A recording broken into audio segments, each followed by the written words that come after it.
Islam global secara global, sehingga muncullah gerakan-gerakan dengan membangun kalangan santri dan kalangan bangsawan.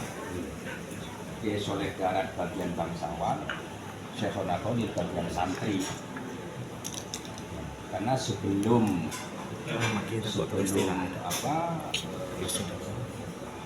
berkuasanya penjajahan Belanda,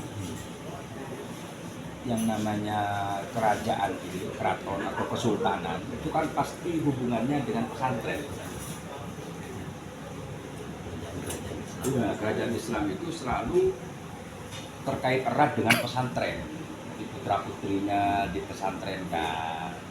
Maka semenjak pecahnya perang Pangeran Diponegoro, yang santri juga ahli thariqat sekaligus keluarga sultan, mampu memporak-porandakan Belanda hanya 5 tahun.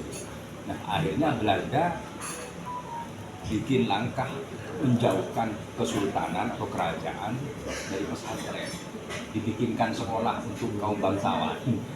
Akhirnya kaum bangsawan, kaum keraton, keluarga keraton tidak mengenal Islam yang ditata oleh para ulama pesantren.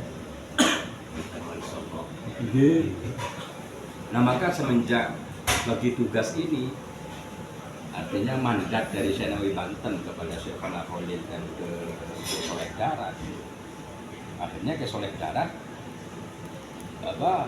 mengkader atau mengajarkan Islam yang ditata oleh ulama pesantren.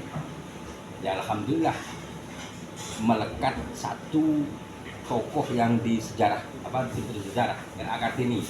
Ya meskipun masih banyak yang lain, karena belum itu pun hanya yang diangkat sejarah tentang emansipasi wanitanya saja, tidak diangkat tentang Al-Qur'annya.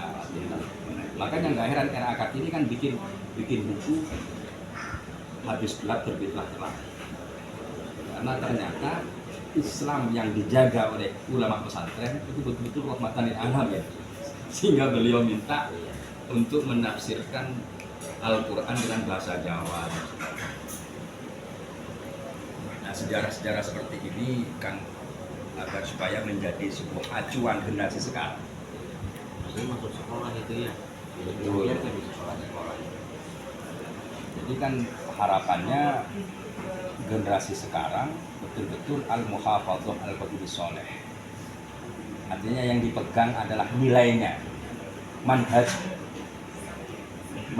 ketika berhadapan dengan hal baru. Seperti ada peristiwa baru yang butuh kepastian hukum, ini kan harus berdasarkan manhaj, nggak langsung Al-Quran hadis ya, nggak mampu orang. Harus pakai metodologi salah satu dari Imam 4 ini. Apakah ini haram, apakah ini halal, kan pakai manhaj. Nah, maka ketika generasi sekarang menghadapi era global, era kalau dalam istilah sekarang ini era AI, artificial intelligence, kecerdasan buatan.